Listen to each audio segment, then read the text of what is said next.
Hello students, class 12th का chapter 11 alcohol phenol ether का आज अगला वीडियो देख रहे हैं हम 9th वीडियो। और इस वीडियो में हम ईथर का बचा हुआ भाग आज कंप्लीट करेंगे। पिछली वीडियो में मैंने आपको ईथर के विरेचन की अभिक्रियाएं बताई थी और एक जिसॉल्व विधि बहुत इंपॉर्टेंट विधि है वो बताई थी, साथ ही विलियमसन संश्लेषण। ये दो क्वेश्चंस बहुत ज़्यादा इंपॉर्टेंट होते हैं। अब आज हम ईथर के रासायनिक गुण पढ़ेंगे, लेकिन ईथर के जो रासायनिक गुण हैं वो डायरेक्टली नहीं पूछे जाते हैं, वो इनडायरेक्टली पूछते हैं। तो एक प्रश्न तैयार करते हैं आज अपन। तो आप लोग कॉपी में लिखिए कि क्या होता है जब केवल समीकरण दीजिए। प्रश्न को ध्यान से सुनना और प्रश्न सुनकर कॉपी में लिखना और उसके बाद समीकरण को नोट करना, है ना। तो क्या होता है जब केवल समीकरण दीजिए। पहला प्रश्न दिया है डायएथिल ईथर की क्रिया सांद्र सल्फ्यूरिक अम्ल से कराने पर। मैं केवल आपको समीकरण यहाँ पर बताऊंगी, है ना। तो पहला है डायएथिल ईथर की क्रिया। डायएथिल ईथर का सूत्र C2H5O C2H5, है ना। इसका नाम डायइथाइल ईथर। हर बार जब भी हम रिएक्शन कंप्लीट करेंगे ना, तो आपको जो मुख्य अभिकारक है उसके नीचे नाम लिखना होगा और जो आपका उत्पाद बन जाएगा उसके नीचे भी आपको नाम लिखना होगा।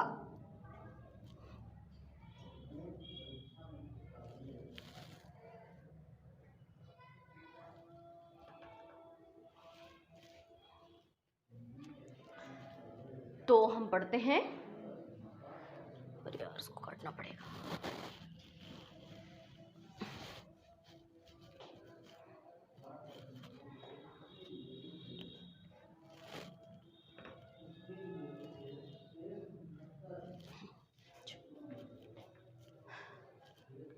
हेलो स्टूडेंट्स, क्लास 12th का चैप्टर 11 जिसका नाम है अल्कोहल फिनॉल ईथर का आज नवा वीडियो हम देख रहे हैं। आज के वीडियो में हम ईथर वाले भाग को पूरा करने की कोशिश करेंगे, यानी एक तरह से चैप्टर को पूरा कंप्लीट करेंगे। अल्कोहल फिनॉल पूरा हो चुका है। पिछली वीडियो में मैंने आपको ईथर के विरेचन की विधियां बताई थी, अल्कोहल के निर्जलीकरण से और विलियमसन संश्लेषण अभिक्रिया, साथ में एक जिसॉल्व विधि भी हम लोगों ने पढ़ी थी।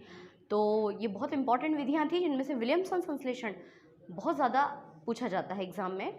अब आज हम पढ़ने वाले हैं ईथर के रासायनिक गुण। तो ईथर के रासायनिक गुण डायरेक्टली तो नहीं पूछते हैं, इसको थोड़ा सा घुमा के पूछा जाता है। तो हम उसको किस रूप में पढ़ेंगे, आप लोग कॉपी में क्वेश्चंस लिखिए कि आज का हमारा जो इंपॉर्टेंट क्वेश्चन है वो ये है कि क्या होता है जब केवल समीकरण दीजिए। तो इसके अंतर्गत 5-7 जितनी भी रिएक्शंस बनती है वो आज हम पढ़ने वाले हैं। तो पहला पॉइंट लिखना आप लोग कि डायएथिल ईथर की क्रिया सांद्र सल्फ्यूरिक अम्ल से कराने पर। तो सबसे पहले हम क्या करेंगे, डायएथिल ईथर, तो उसका सूत्र लिख लेते हैं C2H5O C2H5, है ना। नाम क्या है इसका, डायइथाइल ईथर। डायएथिल ईथर की क्रिया सांद्र सल्फ्यूरिक अम्ल से कराने पर, है ना। जब सांद्र सल्फ्यूरिक अम्ल से के साथ इसकी क्रिया होती है तो एक तो बन जाता है आपका अल्कोहल, है ना, C2H5OH। C2H5OH ये कैसे बना, देखो C2H5OH ये बन गया, एक H बचा हुआ है ना अभी भी। तो क्या बचा हुआ है, C2H5HSO4, मतलब यहाँ पर क्या निकल जाएगा आपका C2H5HSO4। इसको हम कहते हैं एथिल हाइड्रोजन सल्फेट। जब इस प्रकार की अभिक्रियाएं पूछते हैं तो मुख्य अभिकारक के नीचे नाम लिखते हैं और जो उत्पाद बने हैं, जो मुख्य उत्पाद है उसके नीचे हमको नाम लिखना है कि इसमें एथेनॉल बनेगा और एथिल हाइड्रोजन सल्फेट भी बचेगा, ठीक है। तो ये थी डायएथिल ईथर की सांद्र सल्फ्यूरिक अम्ल के साथ में क्रिया। अब हम देखते हैं दूसरी अभिक्रिया जो है डायएथिल ईथर की तनु सल्फ्यूरिक अम्ल के साथ में क्रिया। डायएथिल ईथर C2H5O C2H5, इसकी तनु सल्फ्यूरिक अम्ल से क्रिया। तनु का मतलब क्या होता है कि वो सांद्र नहीं है, मतलब उसमें थोड़ा सा जल भी मिला हुआ है। तो इसमें क्या होता है पता है, जल से क्रिया हो जाती है और सल्फ्यूरिक अम्ल यहाँ उपस्थित होता है। पता है क्या होगा, एक तो ये बन जाएगा, क्या बन गया आपका C2H5OH, और दूसरा भी क्या बन गया, देखो C2H5OH। यानी इस क्रिया में एथेनॉल के 2 अणु बनते हैं, है ना। कुल 2 एथिल अल्कोहल के अणु बनते हैं। तो ये सांद्र और तनु के साथ में क्रिया होगी। फिर अगली अभिक्रिया है डायएथिल ईथर की HI के साथ क्रिया। HI क्या होता है, हाइड्रो आयोडिक अम्ल, HI के साथ क्रिया।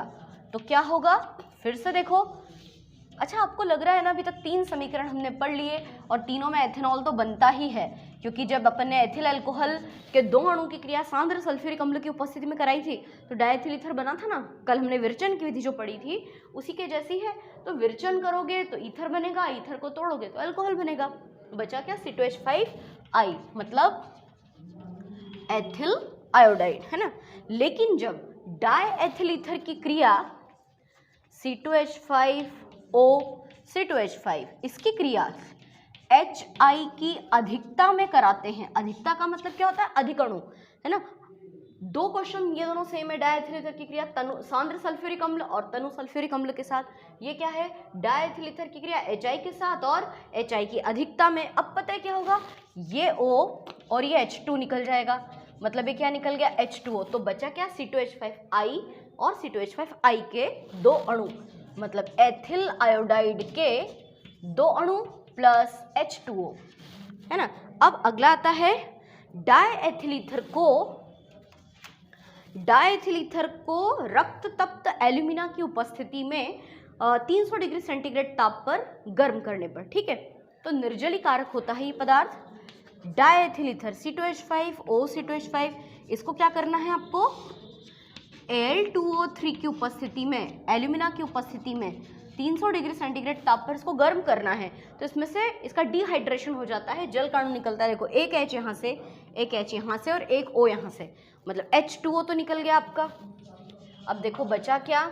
बचेगा C2H4, है ना। और ये भी क्या बचा? C2H4, यानी कुल C2H4 के कितने अणु? 2 अणु। और ये C2H4 होता क्या है? ये होता है हमारा एथिलीन, ठीक है। अब आती है अगली अभिक्रिया, डायएथिल ईथर की क्रिया फास्फोरस पेंटाक्लोराइड के साथ कराने पर, PCl5 के साथ कराने पर। तो C2H5O C2H5, जब भी हम लोगों ने PCl5 की रिएक्शन पढ़ी है तब मैंने आपको ये बताया है कि फास्फोरस पेंटाक्लोराइड को हम लोग समझने के लिए ऐसे भी लिख लेते हैं कई बार, है ना।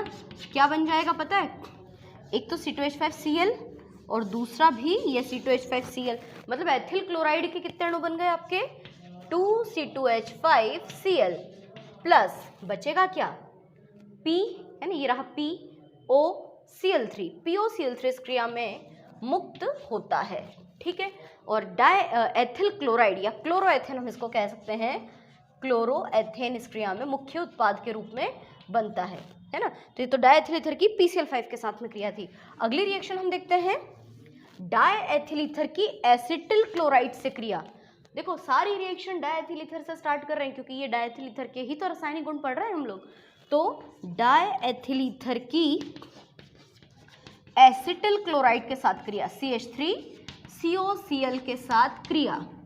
तो क्या बन जाता है? जब भी एसिटिल क्लोराइड से क्रिया कराते हैं तो एस्टर ग्रुप बनता है, मतलब ये बन जाएगा OC2H5 CH3CO। इसको कैसे लिखेंगे? इसको ऐसे लिखा जाता है CH3COO C2H5, मतलब इसको हम कहते हैं मेथिल एथिल एस्टर, नहीं एथिल मेथिल एस्टर बोलते हैं इसको। एथिल पहले मैथिल बाद में, या इसका एक और नाम होता है एथिल एसीटेट। इसको हम एथिल एसीटेट भी कहते हैं और बदले में C2H5Cl मुक्त होता है, ठीक है। तो यह है एसिटिल क्लोराइड से क्रिया। इसके बाद डायएथिल ईथर की एसिटिक एनहाइड्राइड से क्रिया। एसिटिक एनहाइड्राइड क्या होता है? ये भी हम लोग पढ़ चुके हैं। डायएथिल ईथर की एसिटिक एनहाइड्राइड, एसिटिक एनहाइड्राइड का सूत्र ये है CH3CO, ये है एसिटिक एनहाइड्राइड। और जिंक डाइक्लोराइड की प्रेजेंस में क्रिया होती है तो पता है क्या होगा? एथिल एसीटेट के 2 अणु बनेंगे, मतलब 2 एथिल एसीटेट CH3COO C2H5, है ना। CH3COO C2H5। देखो, एक तो ये बन गया आपका CH3COO C2H5, दूसरा CH3COO C2H5, यानी एथिल एसीटेट के कुल मिलाकर 2 अणु इस क्रिया में बन जाते हैं, है ना। अब इसकी क्रिया कराते हैं डायएथिल ईथर की क्रिया अंधेरे में क्लोरीन के साथ। मैं ये सारी रिएक्शंस यहाँ से रिमूव कर रही हूँ, आपको समझ में आ गई होगी। आप लोग इसको देखकर, इस वीडियो को देखकर नोट्स खुद ही बना सकते हो, ठीक है। तो 8 रिएक्शन तक हम पहुँच चुके हैं। अब अगला प्रश्न लिखना, मतलब इसी के अंतर्गत 9th नंबर की रिएक्शन लिखना कि डायएथिल ईथर की क्रिया अंधेरे में क्लोरीन के साथ कराने पर, है ना, डाई एथिल ईथर की क्रिया अंधेरे में Cl2 के साथ कराने पर। अब इस क्रिया में हम थोड़ा सा चेंज करेंगे कि डाई एथिल ईथर को नॉर्मल रूप में लिखेंगे। नॉर्मल रूप कैसे समझाती हूँ मैं आपको यहाँ साइड में। डाई एथिल ईथर का सूत्र क्या है? C2H5O C2H5, है ना।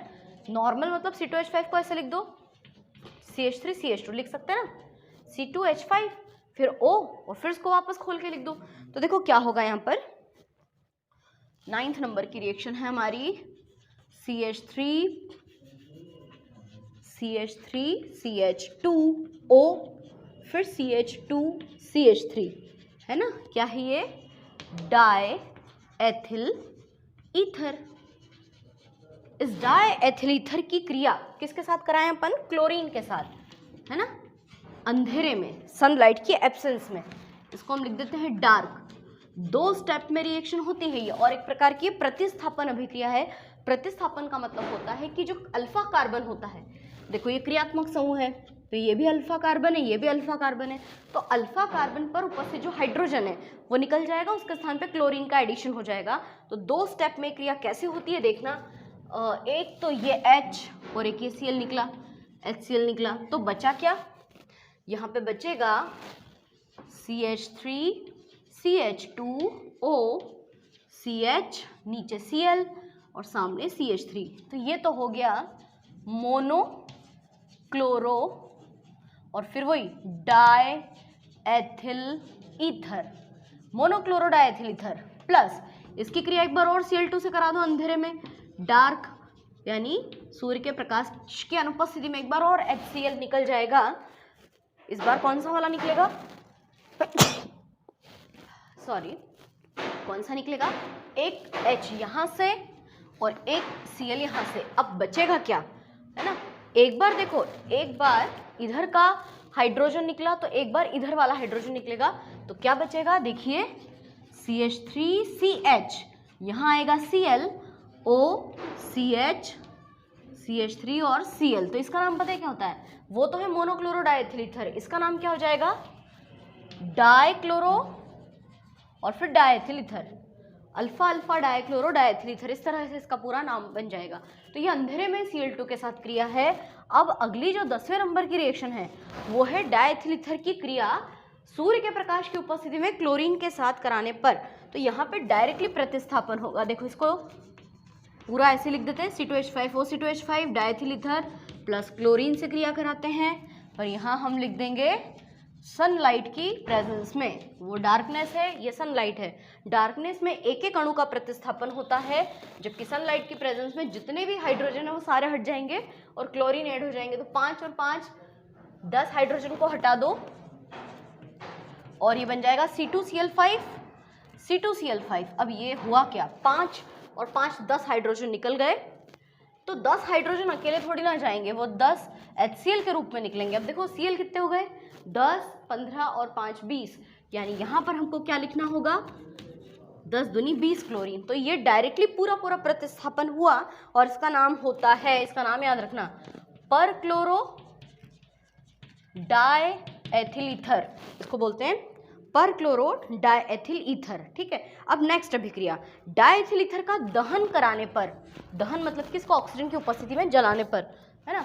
तो die ethyl ether C2H5O C2H5 का ऑक्सीकरण करा दो। तो मैंने आपको पहले भी बताया है कि जब भी ऑक्सीकरण होता है किसी भी हाइड्रोकार्बन का, तो कार्बन तो बदल जाता है कार्बन डाइऑक्साइड में, हाइड्रोजन बदल जाता है पानी में। तो यहाँ पर भी यही होगा कि कार्बन बदल जाएगा कार्बन डाइऑक्साइड में, हाइड्रोजन H2O के रूप में। बैलेंस करके देख लो समीकरण, कार्बन कितने 4, हाइड्रोजन कितने 5 और 5 10, यहाँ 5, ऑक्सीजन कितने हैं 4 दूनी 8, 8 और 5 13। तो क्या करें, 13 में से एक तो ये है, मतलब 12 को बैलेंस करना है, तो 6 दूनी 12 और 1 13, ये हो गया बैलेंस। कितनी सिंपल सी रिएक्शन थी। अब आता है डाइएथिल ईथर का अपचयन कराने पर लाल फास्फोरस की उपस्थिति में। डाइएथिल ईथर का अपचयन लाल फास्फोरस की उपस्थिति में कराने पर, तो लाल फास्फोरस को हम लिखते हैं रेड पी, जब भी अपचयन की क्रिया होती है तो अपचयन की क्रिया में से ऑक्सीजन निकल जाता है और हाइड्रोजन का एडिशन हो जाता है। ऑक्सीजन कैसे निकलेगा, अकेला तो जाएगा नहीं, ऑक्सीजन को तो H2O के रूप में रिमूव कर दो, 4 में से 2 हाइड्रोजन तो इसके साथ निकल गए, अब बचे कितने, 2, तो एक इसको जोड़ इसके पास और एक इसके पास, तो ये हो जाएगा C2H6। क्या बन गया, ये एल्केन है ना, संतृप्त एल्केन जिसको हम एथेन कहते हैं। ठीक है, C2H6 का एक हाइड्रोजन यहाँ ऐड हुआ C2H6 और एक यहाँ ऐड हुआ, तो 2 एथेन के अणु बनते हैं, यहाँ पे हमको 2 लगाना होगा, है ना। अब इसके बाद में बात करते हैं एनिसॉल की क्रिया HI से कराने पर। ये मैंने आपको कल जिसॉल विधि जो पढ़ाई थी ना, वही समीकरण है। एनिसॉल का सूत्र क्या होता है, CH3O(C6H5) मेथिल फेनिल ईथर। ये बहुत इंपॉर्टेंट रिएक्शन है, ये आती है एग्जाम में। एनिसॉल की क्रिया HI से कराने पर तो क्या थी जिसॉल विधि, कि जिसके पास ज़्यादा कार्बन होता है वो तो एल्कोहल के रूप में निकलता है और जिसके पास कम कार्बन होता है वो मेथिल आयोडाइड बना लेता है। तो हम क्या लिखेंगे, phenol plus CH3I methyl iodide. और एक और अभिक्रिया, जैसे ये एनिसॉल है, अगला हम लेते हैं लास्ट अभिक्रिया है ये फेनेटॉल की क्रिया। फेनेटॉल का सूत्र C2H5O(C6H5), इसको हम कहते हैं एथिल फेनिल ईथर या फेनेटॉल, है ना। ये भी जिसॉल विधि से ही प्रेरित है। इसके HI से क्रिया कराओगे तो क्या बन जाएगा, ये क्या बन गया, फिनॉल, और क्या बचा C2H5I मतलब एथिल आयोडाइड। तो एनिसॉल और फेनेटॉल को फिनॉल में कैसे बदलोगे, ऐसा प्रश्न पूछते हैं। तो ये कुल हमने 14 अभिक्रियाएं पढ़ी हैं और इन 14 अभिक्रियाओं में डायथिल ईथर के या ईथर के समस्त रासायनिक गुण का समावेश हो चुका है।